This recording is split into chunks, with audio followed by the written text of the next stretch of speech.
Hello friends. Today I have brought you audiobook summary of the book The 7 Habits of Highly Effective People by Stephen R. Covey. In this book, he offers us an opportunity, not a how-to guide. The opportunity is to explore ourselves and our impact on others, and to do so by taking advantage of his profound insights. It is a wonderful book that could change your life. The 7 habits are keys to success for people in all walks of life. It is a very thought provoking book. So, if you like this audiobook summary, please share to your friends and subscribe to my channel, The Book Lovers. So, let us start the audiobook summary The 7 Habits of Highly Effective People. Key point 1. The right habits are the secret to success in life. Humans are creatures of habit. Our routines define our character and exert an invisible force on our behavior. Whatever we do is a function of our practices. Therefore, the best way to achieve any worthwhile goal is to train ourselves to do things that effortlessly lead to the end target. Notably, the hardest and most important part is to be willing and ready to implement sustainable change in your life. Real change comes from the inside out. We've heard a lot about success, improving your life, acting on it. Going as far back as 1776, Stephen Covey divided fiction into two groups, promoting personality ethics and teaching character ethics. The idea behind this concept is that you can learn specific skills to produce behavioral change. Understanding the intricacies of verbal and nonverbal communication will bring about desirable change. Personality ethics provides a shortcut. The only problem is that this approach doesn't last because sustainable change doesn't come from taking this route. Character change is more sustainable than behavioral change. Personality ethics is superficial but attractive because it provides a quick fix. Working on our character is not easy. It requires identity change. We must adjust our worldview, belief system, and habits to put ourselves on the right course for sustainable success. For example, virtues such as fidelity, integrity, and honesty can only come from within. They aren't techniques to learn. Instead, they are character traits that come from a particular belief system. The good news is that you can adjust your belief system and develop the habits to make you highly effective. Key point 2. Focus on specific areas in your life and change your paradigms to begin lasting change. You need to pay attention to 7 key areas to become highly effective. It would help if you learned to 1. Act, not react. 2. Predict consequences before pursuing the endeavor. 3. Schedule your priorities instead of prioritizing your schedule. 4. Seek the common benefits. 5. Listen to others before trying to be heard. 6. Work with others to achieve exponential results. 7. Keep an effective system running. Once you've focused on these areas, you should start exploring your paradigms. Paradigms are the filter through which we see the world around us. Two people might look at a crowd and see entirely different things. It is a function of the paradigm they use. When your worldview aligns with the basic principles upon which the universe operates, you can navigate life successfully. A person with a negative paradigm will continually see negativity, while a person with a positive one will find comfort even in pain. A paradigm is a pattern we apply to explain certain phenomena. Our set of paradigms determines our character. Paradigms can spell the difference between success and failure in business and relationships. A pattern shift occurs when we question our set behaviors and attitudes and gradually change them. For example, Stephen Covey experienced a paradigm shift one Sunday morning in a relatively silent subway car. A man and his children boarded, and the vehicle became noisy immediately. Surprisingly, the man did nothing to control his undisciplined children. Stephen Covey became so irritated by the noise that he asked the father to supervise his children. The man said they were coming from the hospital where their mother had died. He didn't want to control the children because they were all distressed. His answer switched Stephen Covey's mood from irritation and annoyance to compassion and willingness to help. That is the power of the paradigm. Paradigm shifts are not usually sudden. They require a deliberate attempt to shift from the way we perceive things to developing qualities universally recognized as charitable. Our paradigms, correct or incorrect, are the sources of our attitudes and behaviors, and ultimately, our relationships with others. Stephen Covey. Key point 3. We should exercise our capacity for proactivity rather than reaction. Being proactive distinguishes us from other animals who respond to external stimuli. Different animals react based on their genetic programming. They cannot analyze incentives. Humans can respond rather than react to things that happen to them. Unfortunately, not all of us use this human advantage, which is what we need to learn to fix. Being proactive is taking responsibility for your actions instead of blaming circumstances. Reactive people have their behavior and emotions dictated by external circumstances and feelings. When you hail a taxi and someone else jumps in, you blame them. Reactive people also fail to take responsibility when things don't go as planned. Proactive people believe their mood or behavior is a function of their internal engineering. Rather than blame others for failure, they seek the way forward. They view life in terms of two concentric circles. Circle of concern. Circle of influence. The first circle relates to things we worry about. The bills we need to pay, the loans we need to refund, the weather conditions, changing economic status, etc. The second one, the circle of influence, contains things we can change.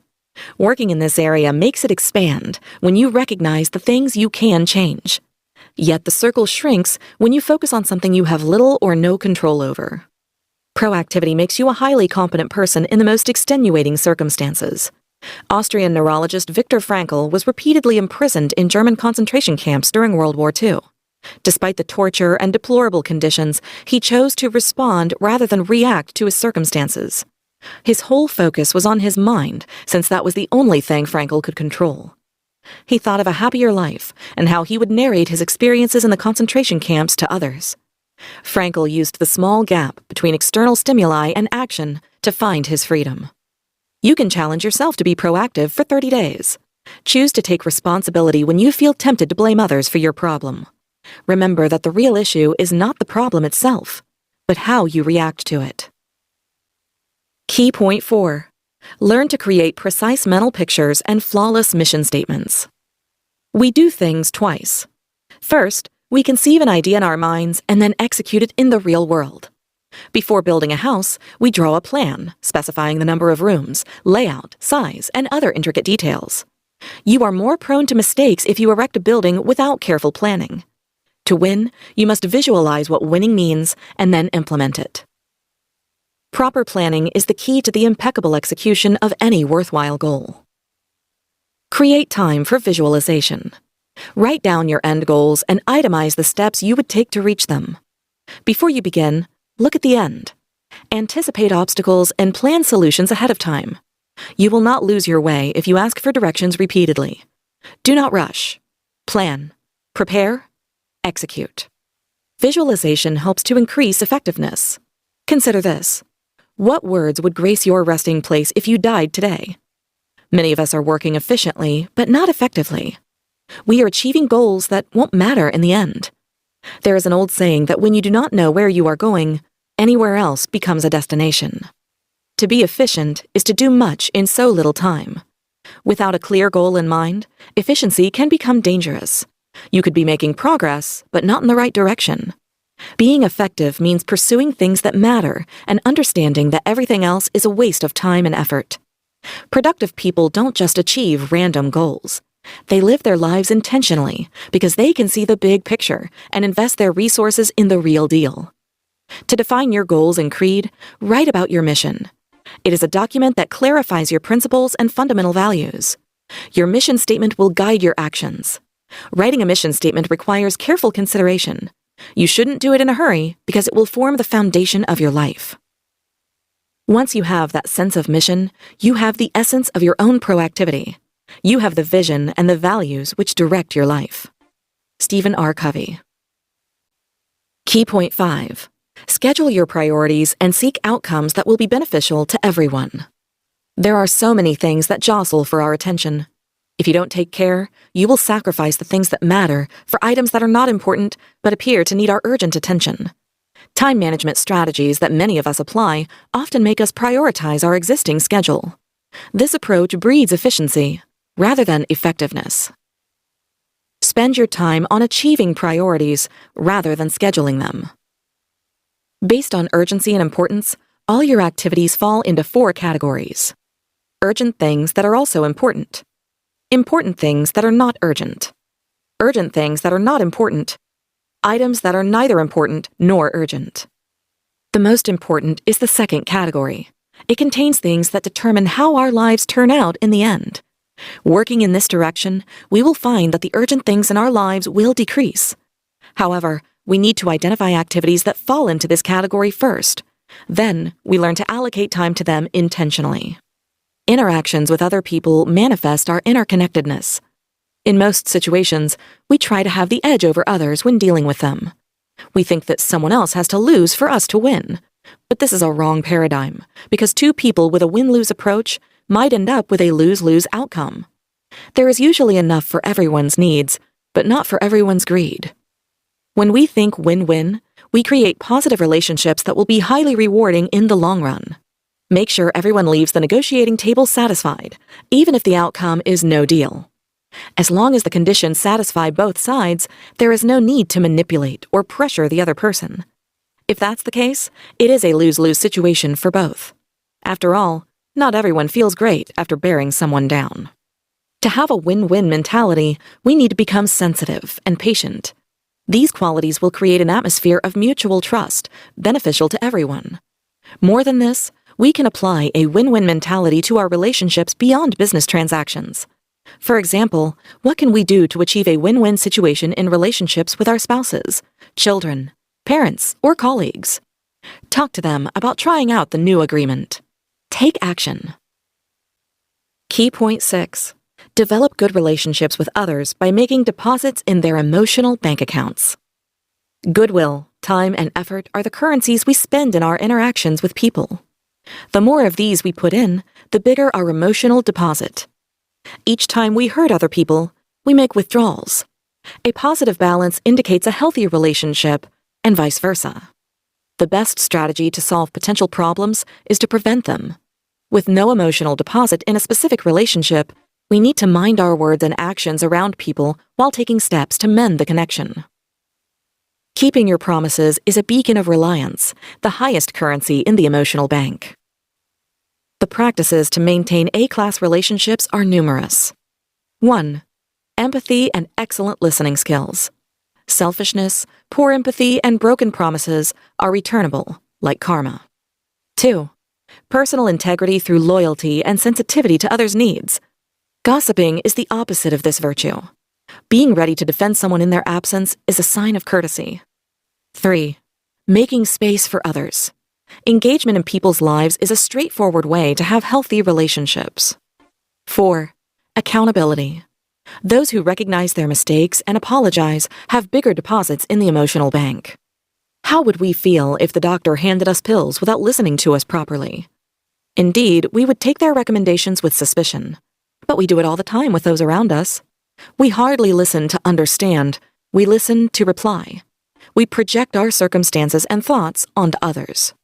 Therefore, empathy is one of the most valuable stocks we can invest in to make good deposits and positively impact others' lives. Empathic listening requires us to immerse ourselves in the person's worldview. We need to feel what they feel and think about how they think. Body language can conceal most negative emotions.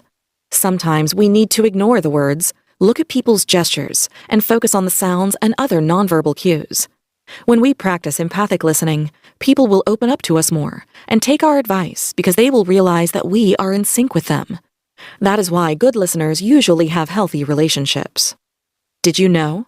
Communication experts say that body language and sounds take up 90% of our words. Key point 7. Being respectful and open are essential ingredients for synergy. When the sum is more than the parts combined, we have synergy. In other words, 1 plus 1 must be more than 2. Differences in our worldviews and orientations make synergy difficult, if not impossible. But imagine if we are willing to admit our differences and recognize individual peculiarities. In that case, it may be possible to tap into the power of synergy. We don't have to think the same way or have the same strengths and weaknesses. Synergy demands that we bring different things to the table, and we should value that. All the previous habits build up the following one: taking responsibility, listening to others to understand them, valuing others' contribution, and applying it to solve a common problem to produce synergy. David Lilienthal became the head of the Atomic Energy Commission after World War II. He gathered a team of the best minds in the country. Then, Lilienthal told them to take the first few weeks to get to know each other. He came under heavy criticism for doing this, but his goal was to create an atmosphere of trust. This exercise created a healthy work environment that produced excellent results. All the group members felt respect toward each other and found solutions to disagreements. Having observed each other as personalities, their respect converted into understanding. As a result, the combined knowledge led to effective outcomes. This communication strategy is affordable and replicable in any group setting. Its beauty is in respectful communication. The latter is simple at first. However, high regard presupposes optimal maturity from the person. Respectful communication does not involve excessive emotions to the point of empathy. Here, recognition of others' skills and knowledge is sufficient for productive results. Emotions, on the other hand, can cause personal confrontations. Either way, reliance is the key element of mature collaboration. But we must go into our interactions with others with pure motives. The outcome may be beyond our control, but we must remain optimistic and open. Open-mindedness is essential to achieving synergy. We can find it in our relationships with the people we don't get along with if we combine self-confidence, open-mindedness, and analyze their views objectively. Key point 8. Take time out to sharpen your physical, spiritual, mental, and social life to remain highly effective. We are the most important asset ever available in our lives. We are the only promise to ourselves and are free to respond and change to external circumstances. As long as we stay sensitive to everything around us, the asset will grow in value. Investment in ourselves is the only deposit that brings profit regardless of economic or social situation. To achieve this, we must care for ourselves physically, mentally, and spiritually. To sustain our effectiveness, we must take time to recharge our batteries. It is like sharpening a saw. When loggers cut down trees, they take time to sharpen the saw to stay effective. This is never time wasted and is a worthwhile investment. The logger who does not stop to sharpen their saw will not cut down more trees than the one who does. There are 4 dimensions to our lives as humans we need to keep sharp: physical, spiritual, mental, and social, emotional. Physically, we need to be mindful of what we eat, exercise regularly, and only allow a healthy dose of stress. Exercising feels more time affordable when viewing it as a 30-minute session per day. Spiritually, mindfulness exercises, prayer, and reflecting on our values and principles are essential practices. The practice differs for everyone, but the final goal is achieving harmony within oneself. It also helps define a personal mission, in other words, your place in the world. Mentally, we need to engage in our hobbies more and read good books. Cut down the time spent watching TV and create something worthwhile.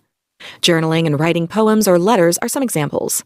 We can also be involved in planning and organizing events to keep our minds active. Socially, we can make efforts to build healthy relationships. Participate in activities that involve other people and show genuine love to them. Make attempts to live peacefully with everyone. Have a pleasant charm. At the same time, we should not isolate ourselves from others. We receive influence from others and affect them mutually. We serve as social mirrors for each other. The more positive the reflection is, the greater the chance of meeting proactive individuals and adopting their vision. Take time to reflect and renew your strength. Evaluating your performance helps you see what you need to work on. Conclusion. At first, humans are complicated. However, diving deep into our psyche, there are simple keys to unlocking our potential. Stephen Covey observed them as parts of the human condition to offer 7 essential habits to improve people's lives significantly. 1. Being proactive. 2. Starting with the end in mind. 3. Scheduling your priorities. 4. Thinking win-win. 5. Prioritizing understanding over being understood. 6. Synergizing. 7. Sharpening the saw. How about today? Can we make use of these habits in the 21st century? For sure, if we want to pursue being highly effective in our lives, jobs, and relationships. Cultivating values, showing empathy for others, and not dispersing our energy over insignificant matters will make life more wholesome. However, the new era requires new habits like resilience, flexibility, and critical thinking. We must learn to tolerate circumstances, perceive them as the natural way of things, and be willing to take risks. The environments are changing, and they have always been changing. The matter is that today, with all the advanced technology, we can observe these changes directly and with more scrutiny. Change is what underlies our entire existence and, to a large extent, propels it. And here is the catch associated with technology and the internet in particular. The access to information and its influx can be dangerous if we treat it uncritically. Perseverance, adaptability, and brainstorming may be a starter subset for the highly efficient person of the 21st century. Try this. Show up when people need you. Sometimes just being there means great support. Always say thank you to recognize someone's efforts, especially someone unconfident. See them. Here, consider being an empathetic listener who asks questions about what bothers the other person rather than rambling about your experiences.